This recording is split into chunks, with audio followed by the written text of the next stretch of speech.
bersama PUPR, sigap membangun negeri. Halo sahabat PUPR, apa kabar? Semoga dalam keadaan sehat dan bahagia dimanapun sahabat PUPR berada. Senang sekali kali ini saya Aldo Aditya dapat berjumpa dengan sahabat sekalian di mana lagi kalau bukan di podcast Sigap Membangun Negeri, persembahan dari Kementerian Pekerjaan Umum dan Perumahan Rakyat. Sahabat, kalau kita bicara tentang infrastruktur, itu nggak pernah ada habisnya ya, karena infrastruktur itu hadir di setiap keseharian kita. Nah, termasuk diantaranya ada pasar, ada sekolah, kemudian ada perguruan tinggi. Nah, tapi pernah nggak sih sahabat penasaran nih, misalkan di daerahnya ya, ada pasar yang sebelumnya kumuh gitu ya, kemudian atapnya bocor, becek, ya kan? Tiba-tiba suatu waktu sahabat lihat, wah udah megah, kokoh, estetik gitu ya, bahkan ramah disabilitas. Atau mungkin ada sekolah nih, sekolah di daerah-daerah sahabat yang dindingnya retak misalnya karena bencana atau gentengnya bocor. Atau mungkin ada juga nih sekolah yang terkena kebakaran gitu ya. Terus tiba-tiba jadi bagus lagi, kokoh, representatif untuk digunakan belajar mengajar. Penasaran gak sih kira-kira siapa ya orang-orang yang berperan dalam memperbaiki infrastruktur ini? Kalau aku sih penasaran. Nah, maka dari itu sekarang kita akan bahas itu dan kira-kira siapa ya orang di balik perbaikan-perbaikan infrastruktur tersebut. Nah, saat ini kita sudah bersama dengan salah satu orang hebat tersebut, yaitu Ibu Esi Asia. Halo Ibu, halo, apa kabar? Alhamdulillah baik. Ibu Esi ini adalah Direktur Prasarana Strategis Direktorat Jenderal Cipta Karya. Nah, agar lebih seru nih Bu, kayaknya sahabat PUPR supaya lebih kenal dulu sama Ibu, mungkin bisa perkenalkan diri dan jelaskan tugas dan peran Ibu sebagai Direktur Prasarana Strategis. Oke, makasih Mas Aldo. Halo sahabat PUPR, Nahlin. Nama saya Esi Asia. Saat ini saya diamanahkan menjadi Direktur Prasarana Strategis di Direktorat Jenderal Cipta Karya. Kegiatan Direktur Prasarana Strategis itu meliputi mengenai renovasi sekolah-sekolah dan madrasah ya, sekolah dan madrasah, mengenai perguruan tinggi negeri yang untuk yang KDP atau pembangunannya, kemudian pasar-pasar ya, rehab atau bangun, dan juga sarana-sarana olahraga lainnya. Jadi itu kira-kira kegiatan yang ada di bawah Direktorat Prasarana Strategis, Aldo dan sahabat PUPR. Jadi banyak ya Bu ya, studi infrastruktur ya. Banyak. Oke, nah burung cendrawasih di masa kini. Cakep. Burung kutilang, cantik bunyinya. Cakep. Sudah ada Ibu Esi di sini. Mari kita mulai bincang-bincangnya. Siap. Kalau tadi baru opening nih Bu. Nah, sekarang intinya gitu. Oke. Bu, tadi kan ada pasar ya, kemudian ada sekolah, ada perguruan tinggi juga. Nah, sebenarnya apa sih Bu yang menjadi tujuan utama program rehabilitasi yang dilakukan oleh Kementerian PUPR terhadap infrastruktur tersebut?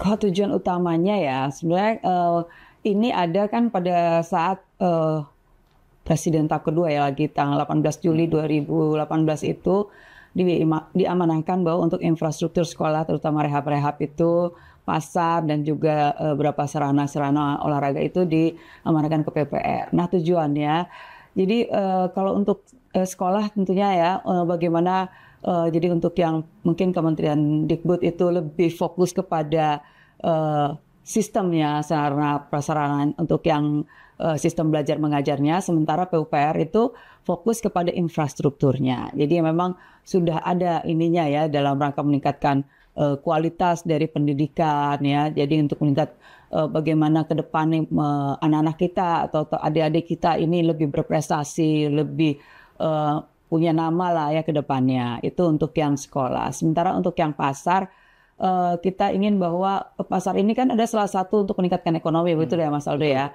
Jadi bahwa pasar-pasar ini di samping untuk meningkatkan ekonomi juga, jadi pasar-pasar ini juga terutama untuk pasar-pasar yang punya nilai di kabupaten atau provinsinya itu memang adalah pasar yang utama gitu ya. Kita di luar pasar ABCD karena dulu kan tugas pasar ini di departemen di Kementerian Perdagangan. Jadi nanti kemungkinan Kementerian Perdagangan lebih fokus dalam sistem rantai pasoknya gitu ya.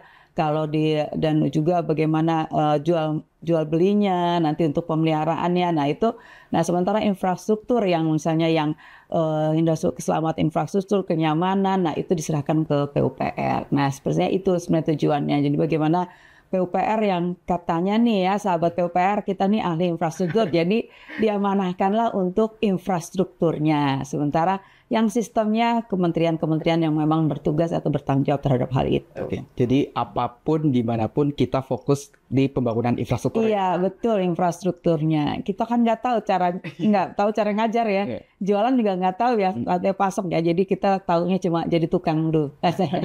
Nah Bu, ini kan Indonesia tuh kan luas ya Bu. Iya. Dari Sabang sampai Merauke. Pasti banyak banget nih lokasi-lokasinya, fasilitas-fasilitas yang perlu diperbaiki gitu ya. Nah, bagaimana cara Kementerian PUPR menentukan prioritas lokasi atau fasilitas yang akan direhabilitasi atau direnovasi? Kalau menentukan fasilitas tentunya kita ini dengan Kementerian Dikbudristek ya, itu kita sudah ada namanya dulu kita pada saat awal, kami kan fokus pada sekolah-sekolah yang 3T ya. Yang tertinggal, terdepan, terluar. Itu ada sesuai dengan Perpres 131 2015. Nah, kita diberikan data dari Dapodik mereka dan juga dari emisnya dari Kementerian Agama ya. Nah, jadi dari data itulah, dari data awal itu kita lakukan verifikasi. Jadi data itu sebenarnya memang dari yang bersangkutan gitu, yang punya wilayahnya. Jadi dari Kementerian Agama dan Kemendikbudristek. Dari situ kita lakukan baru verifikasi mana yang memang rusak-rusak berat yang menjadi prioritas itu untuk yang sekolah. Kalau yang pasar tentunya memang kita diberikan di awal itu ada 9 pasar awalnya. Kemudian berkembang berdasarkan memang kondisi pasar. Ada yang misalnya pasar kebakar, pasar yang memang sudah sangat kumuh, yang pasar bencana. Nah, jadi prioritasnya adalah hal-hal seperti itu. Dan itu tentunya bukan dari PUPR langsung gitu ya, tapi memang bekerja sama dengan kementerian terkait. Begitu juga kayak pasar, selain kementerian terkait juga direktif-direktif yang dari pimpinan yang memang kondisinya sangat sudah harus kita bangun. Seperti itu.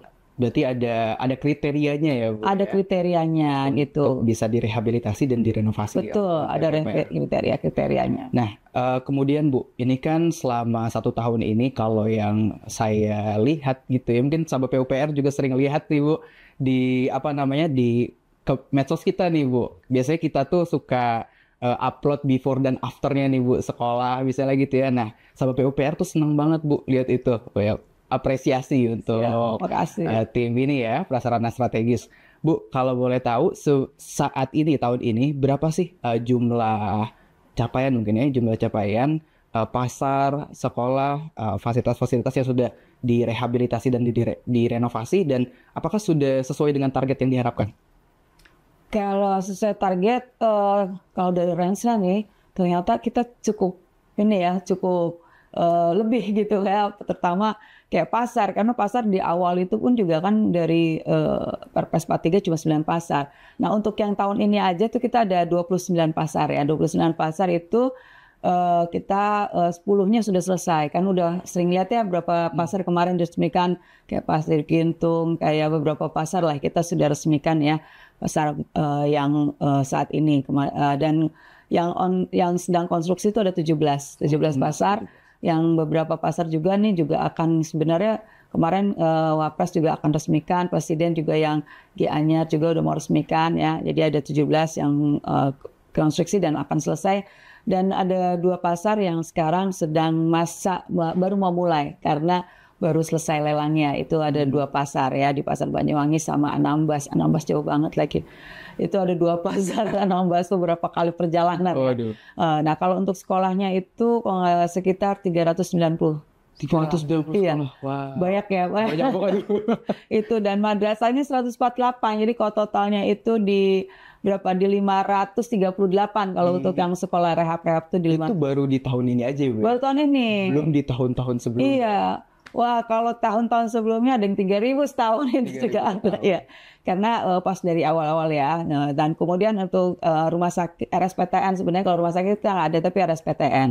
RSPTN ini ada 3 RSPTN yang kita sedang ongoing juga. Mudah-mudahan udah bisa selesai juga, dan juga ada perguruan tinggi KDP, kalau nggak salah 24 atau berapa gitu yang untuk yang perguruan tinggi. Jadi memang banyak sih ya yang kita ditargetkan untuk di kasaran strategis ini gitu. Selain ya sekolah, pasar, yang sarana olahraga. Jadi sebenarnya kalau sesuai dengan target itu alhamdulillah udah sesuai gitu. Alhamdulillah, malah mungkin berusaha melampaui. Iya, karena kan kalau pasar ya kadang kita di tengah-tengah itu tiba-tiba suka ada nih pas kebakar gitu ya atau apa gitu. Terus kita harus melaksanakan. Jadi kadang nggak dari awal, jadi di tengah kita juga udah bisa melaksanakan kayak jadi kayak Banyuwangi juga kan tengah-tengah, terus Anambas juga kena gempa ya. Jadi tengah-tengah kita harus mengerjakan. Jadi hal itu memang sudah harus siap setia. Kita 24 jam. Namanya aja kan sigap membangun. Oh benar. Itulah sahabat PUPR, kenapa kalau kita lihat nih ya tadi flashback lagi ada pasar yang kumuh tiba-tiba bisa jadi wah gitu kan, estetik, nyaman, kokoh gitu dia. Karena PUPR selalu mengerjakan secara tuntas gitu ya. Harus hasilnya signifikan ya Bu ya. Betul, kelihatan. Ini loh dikerjain gitu kan. Dari yang biasa aja pokoknya harus instagramable gitu. Pokoknya gitu ya. Saya orang Sukawati Bu. Orang Pura Sukawati kan depannya ada pasar seni itu. Wah, itu kan mungkin teman-teman juga bisa lihat kalau pengerjaannya benar-benar tuntas ya, sampai kelihatan megahnya gitu. Kemudian Bu, dari PUPR sendiri, bagaimana sih cara memastikan bahwa rehabilitasi dan renovasi yang dilakukan itu sesuai dengan standar dan regulasi yang berlaku? Apakah ada syarat-syarat khusus misalnya dari penerima manfaat yang harus diikuti? Kalau syarat-syarat khusus kelihatannya sih memang kita syarat-syarat khusus tentu kalau pasar ada ya. Karena pada saat kita mau mengerjakan kan kita mesti tahu nih jumlah pedagangnya berapa sih gitu kan. Terus dagang apa aja gitu di situ. Dan dia mau ada pasar basah, pasar kering, kuliner kayak gitu ya. Nah itu kan ada syarat-syarat dari mereka.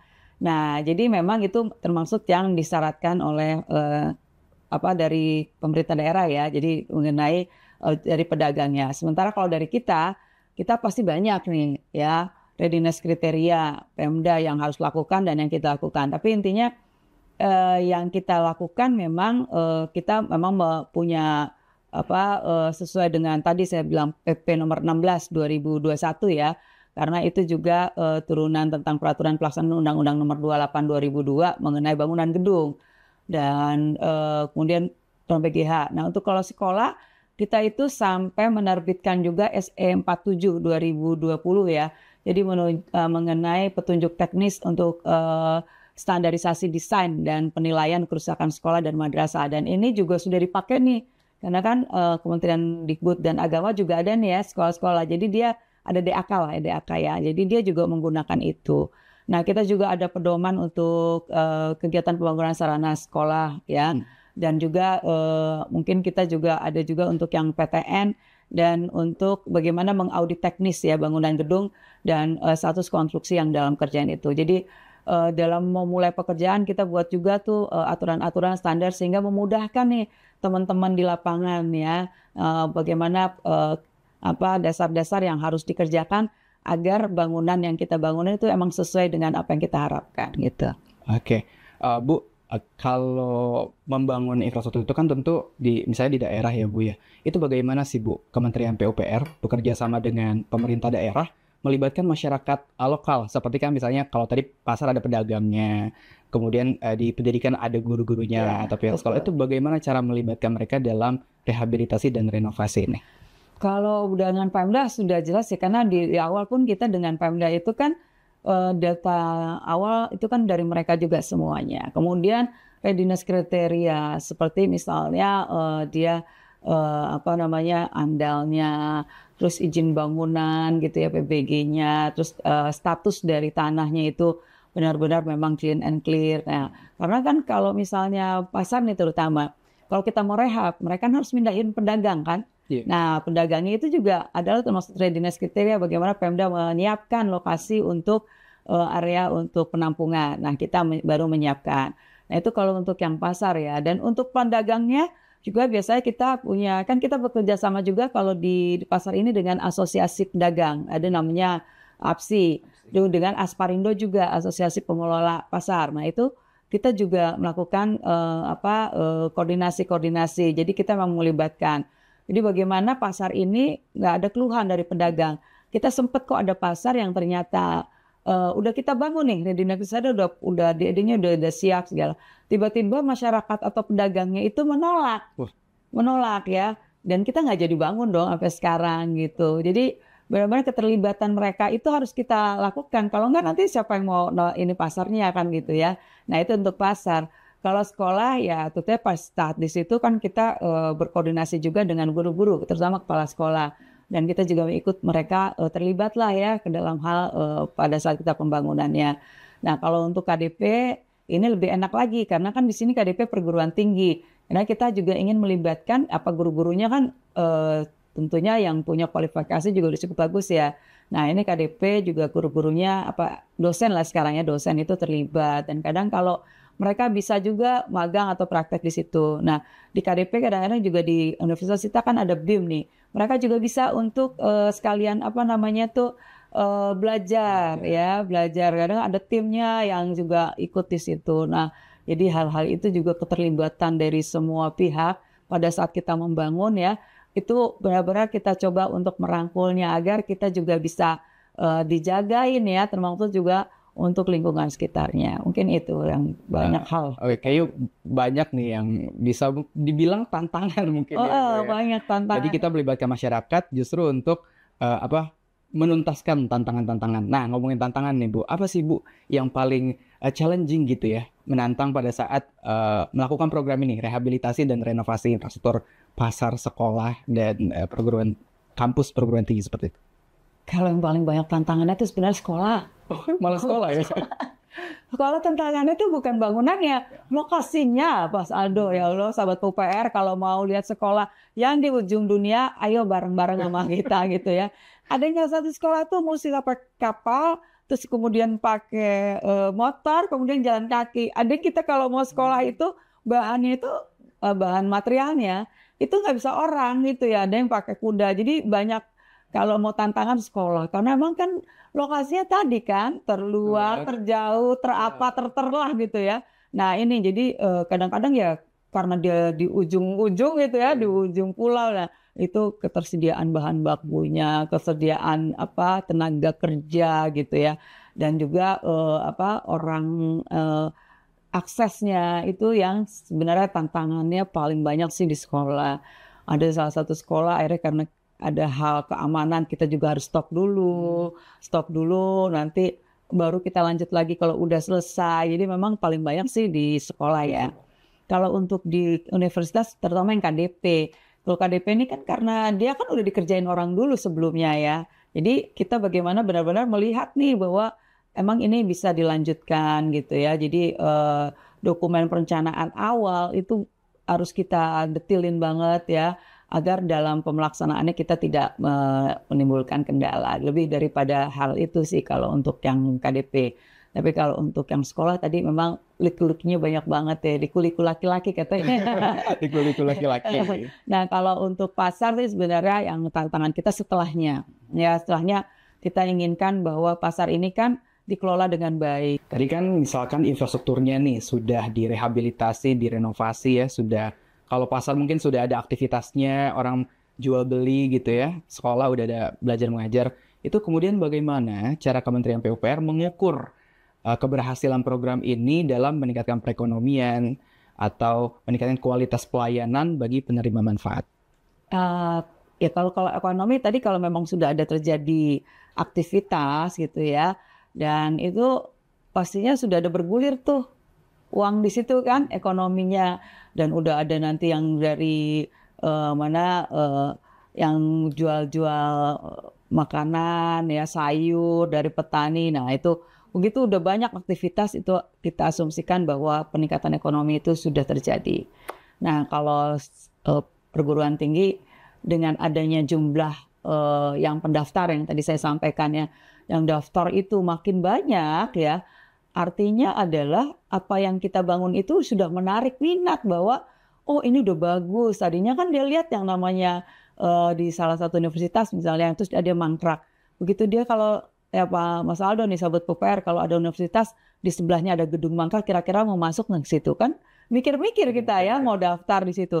Tapi begitu semua sarananya kita udah bangunin gitu, karena kan pada saat kita bangun atau KDP itu kan sarana landscape-nya juga kita bangun. Masalah itu sarana-sarana yang menunjang perguruan tinggi itu kita bangun. Jadi kalau kita masuk ke situ itu udah beda banget penampilannya. Nah, dengan melihat itu akan menambah jumlah mahasiswa tentunya. Signifikan lah. Signifikan banget. Bisa 2 kali atau 3 kali lipat ya. Dan itu juga sama. Sekolah yang tadinya ada rusak berat. Nah, rusak berat ada kadang-kadang yang saya juga bingung, ada kadang-kadang satu kelas tuh rubuh. Nah, kalau ibu-ibu begitu udah rubuh satu kelas, ngelihat nggak akan mungkin anaknya mau masuk di situ. Betul. Yang ada narik anaknya keluar dari situ ya ke sekolah lain gitu ya. Nah, begitu kita udah selesai, kita akan lebih bagus dari tempat lain. Jadi kadang-kadang kayak saya di beberapa tempat ini ya, kita lihat itu sekolah kita lebih mewah daripada lingkungannya gitu. Nah, otomatis sekolah itu benar-benar keberhasilannya apa?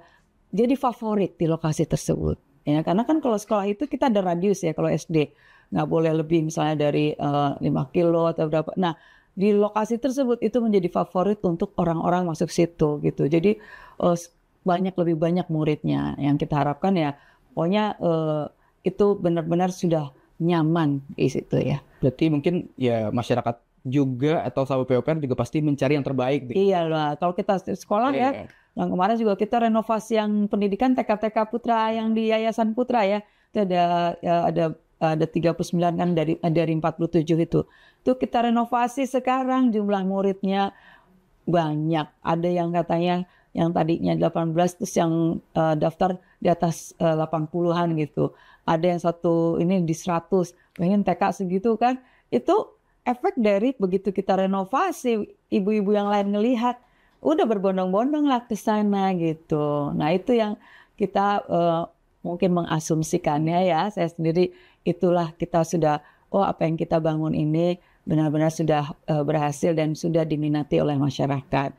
Itu indikator-indikator, kalau tertulis sih sebenarnya susah kita terjemah dengan kondisi seperti itu kita mengindikatorkan bahwa itu memang sudah termanfaatkan dan itu sudah layak untuk kita bilang bahwa ini sudah memang yang dikerjakan PUPR gitu. Nah, berarti sahabat PUPR nih, kalau misalnya ada yang lagi cari sekolah buat anaknya yang fasilitasnya bagus, udah cari aja yang baru, direnovasi dan direhabilitasi Kementerian PUPR. Mungkin perguruan tinggi juga banyak ya, Pak? Banyak. Ada STTPU ya kan? Iya kan, kalau STTPU salah satunya. Perguruan tinggi negeri banyak loh. Ada Brawijaya, ada yang di UI juga ada loh ya. UGM juga ada. Jadi yang hampir di provinsi-provinsi ya yang besar gitu ya, itu kita sudah bangun juga yang PTN-PTN yang mangkrak. Ada di PAU ITB ada juga, ada atau perguruan tinggi yang misalnya di Maluku Saleh, perguruan tinggi di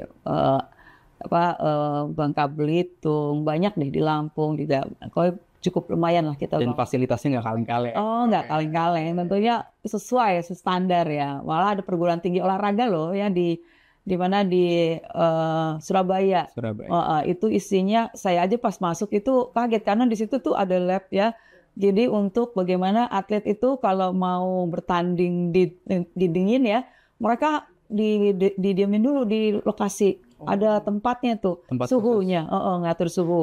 Dan juga ada kayak kolam renang tuh untuk kekuatan di situ. Jadi pokoknya luar biasa lah untuk ininya juga fasilitas-fasilitas yang dibangun oleh dibuat modern dan sesuai dengan kebutuhan. Iya.